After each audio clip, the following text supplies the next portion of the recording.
In this last video in our series, Douglas Harding is discussing the living of one's life from the first-person perspective.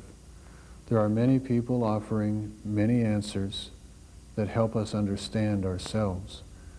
However, Douglas is offering a unique opportunity to look and see and discover and to test for ourselves what it is like exactly where we are. Douglas offers some simple and precise experiments that bring us home. I invite you to participate in the experience of this video and listen closely as Douglas means exactly what he says.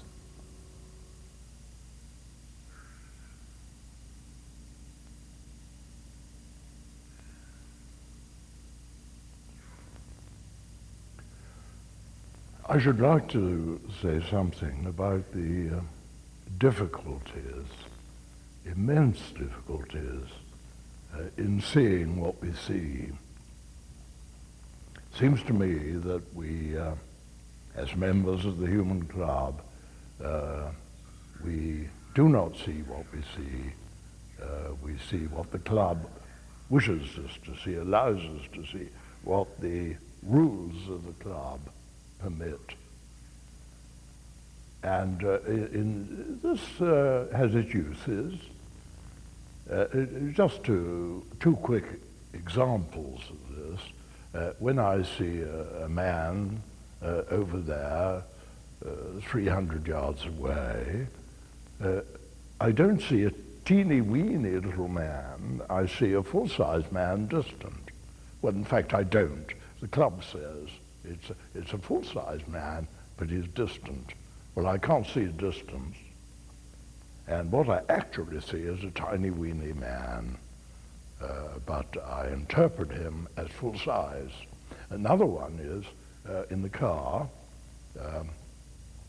I am programmed, it's a case of programming, I'm programmed to see, or hallucinate rather, the still countryside. And it is, perhaps has its uses. I mean, I think it also has a great cost attached to it, a very heavy price tag, but it's not terrible, perhaps. And there are many other applications of this principle. The club only allows us to see what society reckons has some value for society and for the club purposes. But there is one area, I think you would agree, Maureen and Sean, the one area where hallucinating here to the club's order and pretending to see, thinking we see what we see, but in fact we are hallucinating like mad. One area where it is dangerous and damaging is in the area of personal relationships. And here, language says that, for example, Maureen, you and I are face to face. And in every language that I know or have heard of, that is the story, a story of symmetry. Face to face. Well, that is a story of confrontation, isn't it? The club says that you and I are confronting one another like that. And Sean, you and I are confronting one another like that. And the viewer, you and I are confronting one another like that. That's what the rule, the club rule is. Face to face, face to face, face to face. Symmetry. And this spreads from personal relationships, doesn't it, to every facet of our life. Family against family, organization against organization. Of course, football team against football team, that might not be so sinister, but when it comes to nation against nation or power block against power block, it's pretty sinister. And it seems to me that hallucination here, seeing what the club allows us to see, is a devilish thing. I mean, it really lands us in the end in hell. Because what is hell? Surely it is a place where we are all up against one another, giving each other a hard time, and cutting out, really, the likelihood or even the possibility of loving one another. And this business of confrontation is something we're going to address in the experiment we're going to do presently. Now, this is a case of conditioning and programming. Now, I'm programmed by society, by language. I'm programmed when I meet Maureen in the home, in the street, in the office, in the supermarket.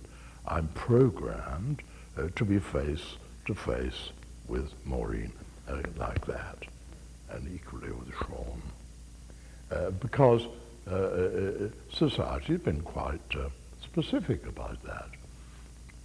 In these situations, in the open air, so to say, wherever I meet my friends, wherever I meet you, we're programmed to be like that.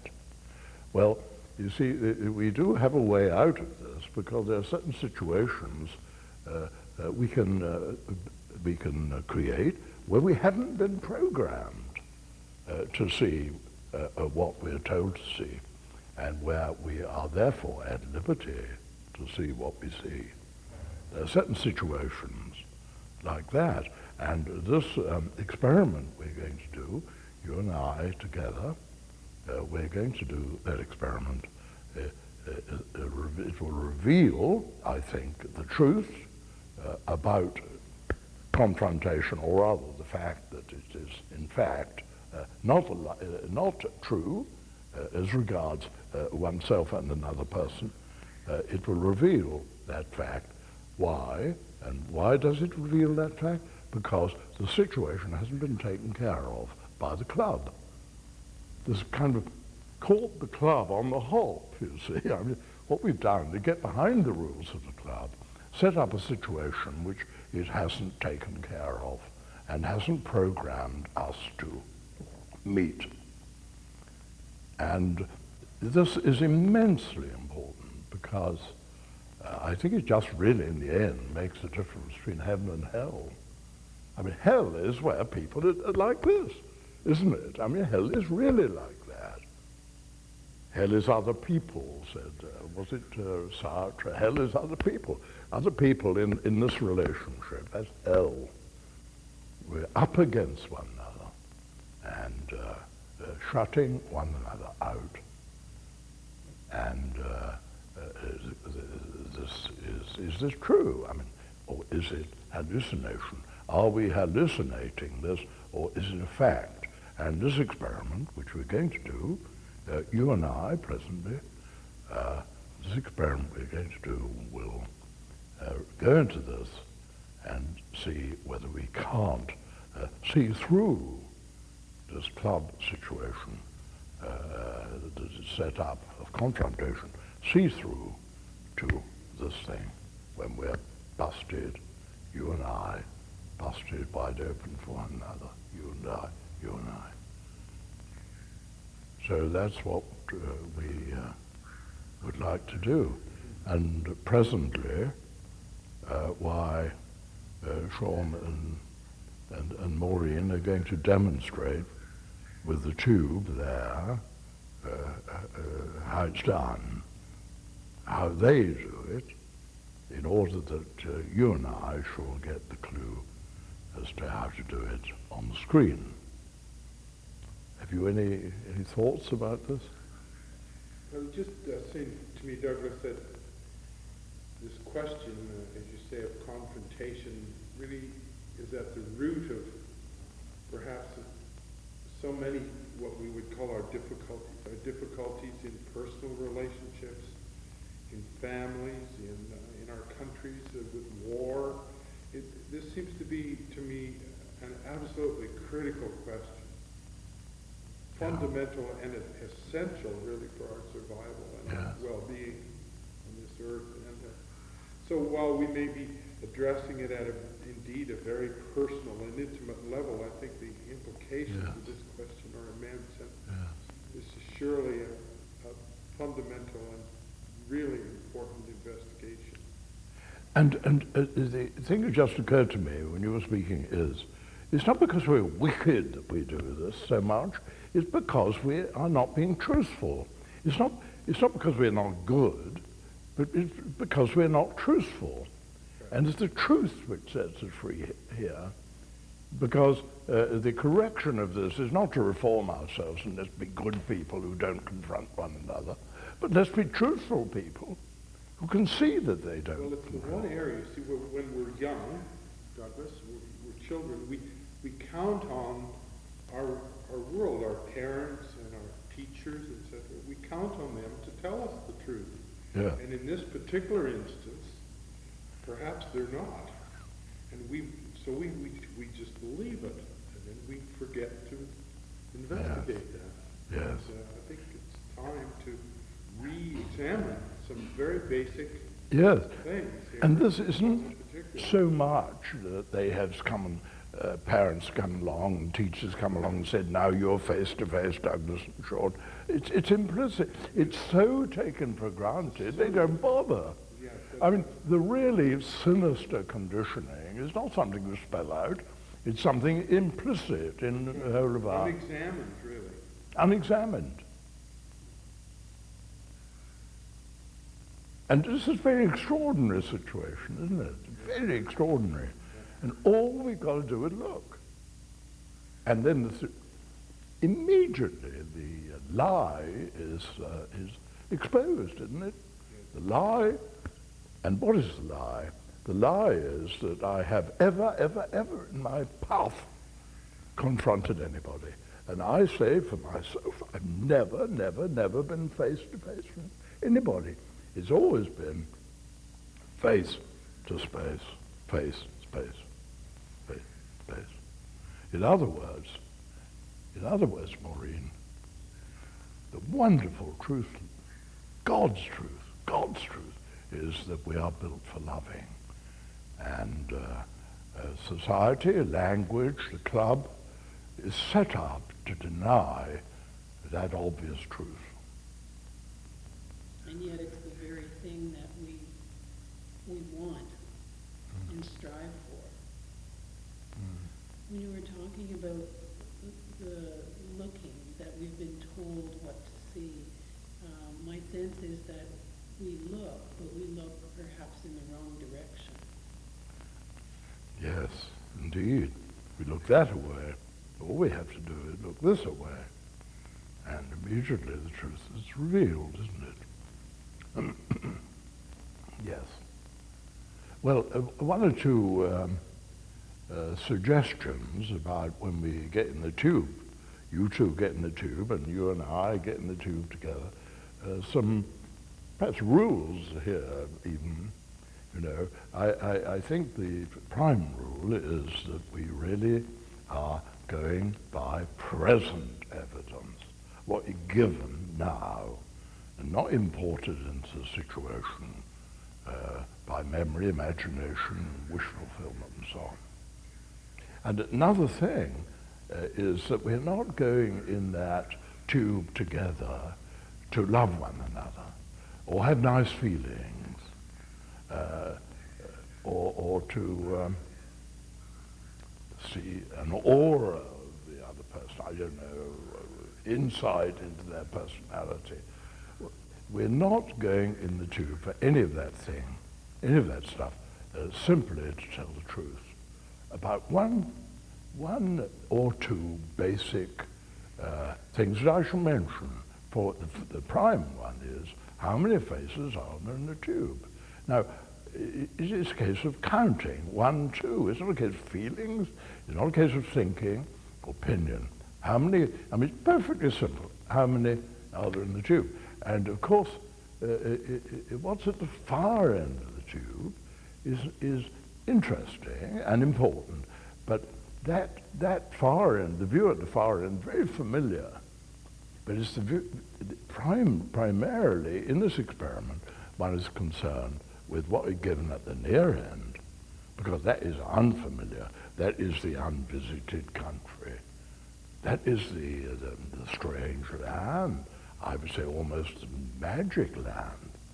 Might have something to do with heaven even, mightn't it? So the weight of attention is not on the far end in order to investigate that in detail, but to use that for purposes of comparison with the near end of the tube. So is that the way you see the experiment? So simply, it's really concerned with what do I actually see right now. That's right. So this experiment, like all our experiments really, about our identity, about what we're like in our own experience as first-person singular present tense. And it's not a matter of feeling. It's not a matter of understanding. It's a matter of simply looking. On our own authority. On our own authority. That's right, being our own authority. By parents. That's right. Society. So are we ready to have a go? Well, perhaps the demonstration with the tube then.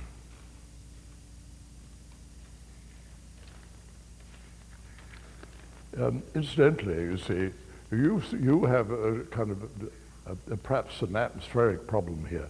The pollution in the tube, if I may be so rude as to call it pollution, is a double thing in your case, but in our case, you see, there's just half the pollution in the tube between you and me that there is here, which is an interesting thing. We have ventilation in the tube, you see, at the top here. Demonstration.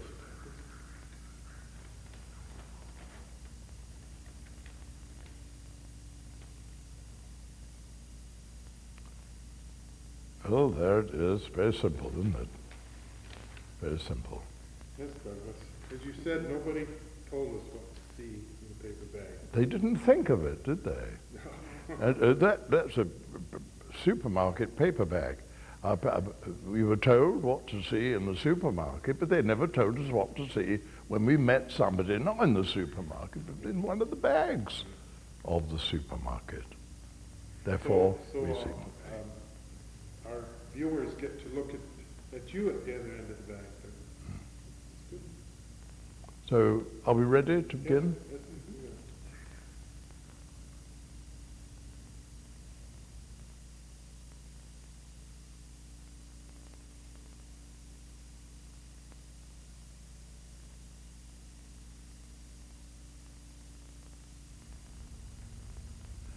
Well, here we are, you and I, all set to do this experiment. And here's my face here on your television screen, and you have the tube, and you fit one end of the tube around my face, and the other end of the tube around your face, and then we're all set. Okay? Well now, looking at the far end of the tube and the near end of the tube simultaneously, note the difference. Total difference, isn't there, between the scene at the near end and the scene at the far end. So my first question to you is, how many faces are there in the tube at this time? On present evidence, is it one face, or two faces?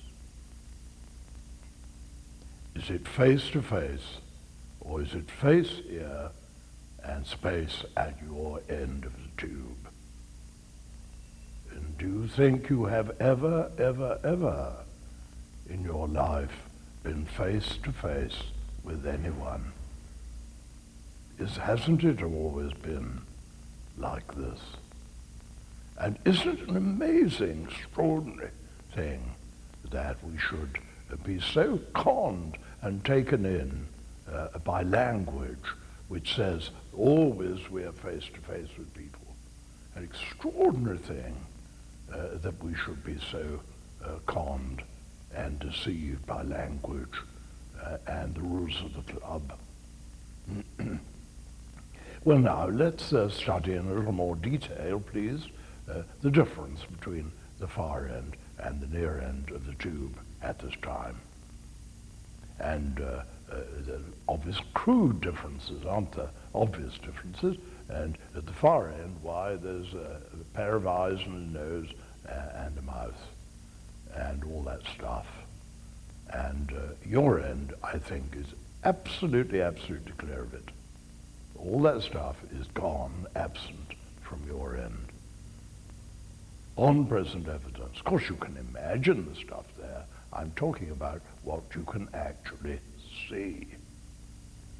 And this is so important because, you know, it means, doesn't it, that you and I are not confronting one another, and that you are busted wide open for me at this time. Not because you're a very nice person, a sweet person, loving person, but simply because you are looking to see. Not because you understand anything about this, because I don't really either, nor because you're feeling anything about the situation, but you're actually seeing what is going on. Well, now let's study in a little more detail the difference between the near end, your end, and the far end here. The first thing I would ask you to just look at is the complication at the near end here. Look at Douglas's face, how extremely complicated it is, and in order to take in that detail, why from forehead down to the end of my beard, why it takes you a lot of time, doesn't it, to scan that rugged terrain and work down from top to bottom. And when you have worked down, taking quite a time over it, work down from the top to the bottom, why, when you've got to the end of the beard, why the forehead and eyes have gone quite vague and shadowy. So I don't think you can really see what's at this end. I think you can only glimpse it, and it takes quite a time to do that. Now, what a contrast with your end, where I think there's clarity. It's for you to say, you're the authority, but I think you will find that the clarity at your end, at the near end, is visible, absolutely visible, perfectly seen, instantly. So the true seeing, the perfect seeing, the timeless seeing is going on, surely, at your end and not at this end. How could it go on at this end? You're aware at your end, and you're aware of what is at the far end. The difference being total. And look at the opacity here at the far end, the solidity, in total contrast, I think, to the transparency at your end, which goes on and on forever, doesn't it? Huge, huge road, really, going on from where you are forever and ever. Whereas this end of the tube is a cul-de-sac, isn't it? Here, the road stops and is blocked by Douglas's face. What a contrast! And look at how small that face is at this end compared with the very wide, boundless capacity for it at your end. And look at the color here. Look at the tints of my face, cheeks and lips and so on. How could you take in those colors if you had any color at all? Total contrast in every respect, surely. And look at the movement of my lips, you see. Now, how could you take in that movement if you had any movement where you are? Are you not stillness for these movements? Are you not colorless for taking in these colors? Are you not eyeless for taking in these eyes and these features? Always the tale is of asymmetry, isn't it? Contrast between the near end, where you are, and the far end, where I am. And we say, and we are told, that we are face to face. What an incredible confidence trick.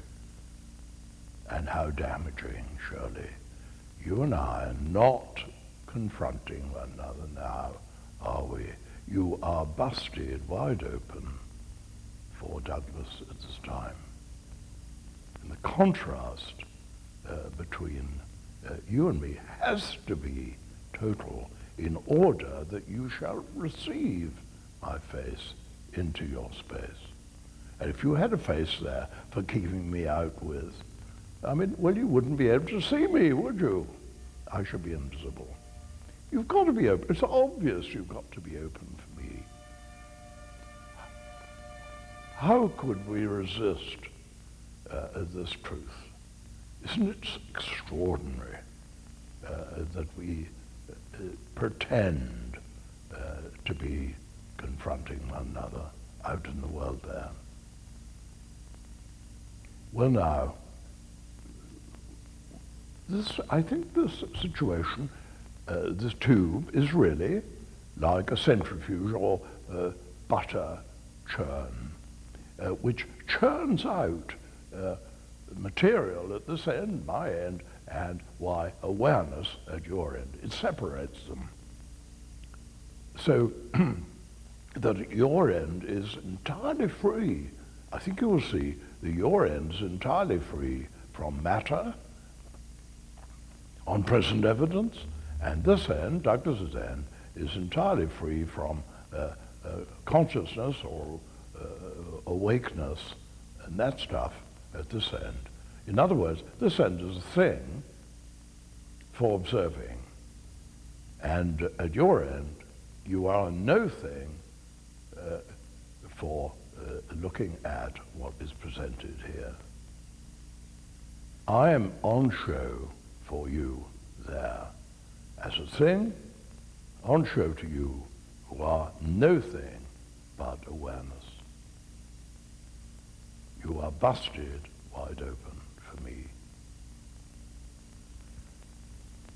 Well, you might say, well, yes, but is Douglas a cardboard cutout?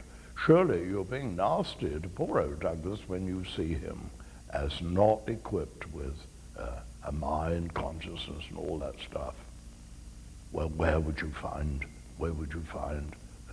Douglas's consciousness, if any? Would you find it lurking in those eyes, in the pupils of those eyes, two little hobgoblins of consciousness stuck in there? I think it was a crazy idea, that is. What would it look like? And yet you feel that Douglas is conscious as well as you. Well, where will you locate his awareness? Well, if now continuing to look steadily at the far end and me, look at what you're looking out of, and you will see, I think, that this capacity, this space, has no marks of your own. It has no laundry marks. It is absolutely transparent and clear, isn't it? Absolutely free of any marks which will mark it out or label it as your own personal property. Isn't it good enough? Isn't it awake enough? Isn't it big enough, alert enough to do for Douglas and indeed for everyone?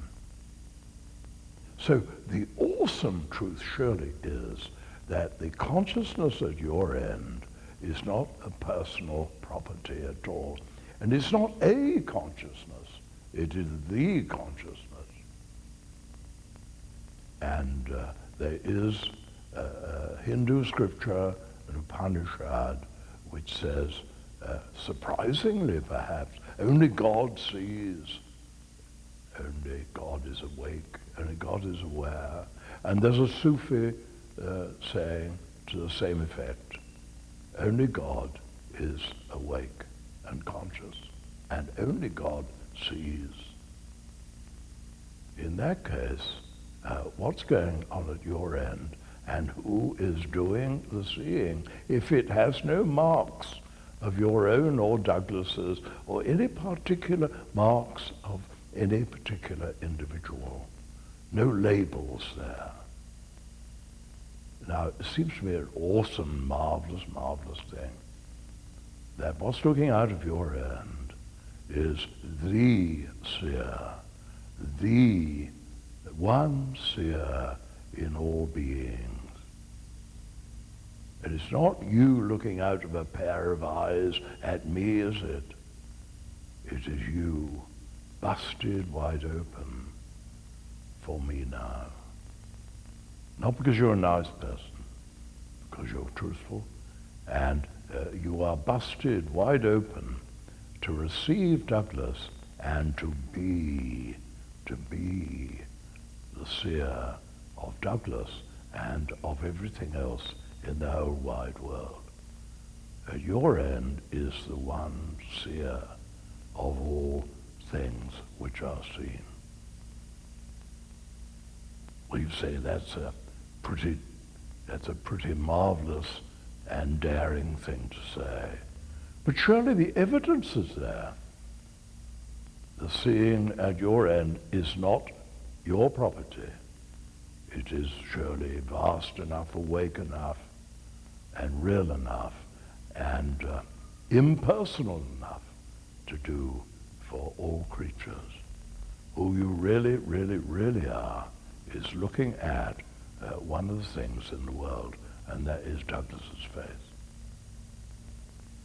And see, this is an extraordinary situation now, is it not? A marvelous intimacy, I should say, and how different, how incredibly different from the club setup, where we are, face to face, confronting one another in a kind of hell. How different. Here we have surely double intimacy. And what is this double intimacy? You can say now to me, surely, Douglas, there I have your appearance. There I have your face. There I have your appearance, which you so kindly gave to me because I don't have one of my own. I mean, it may not be a very good appearance for you to take on this moment, but it'll do, won't it?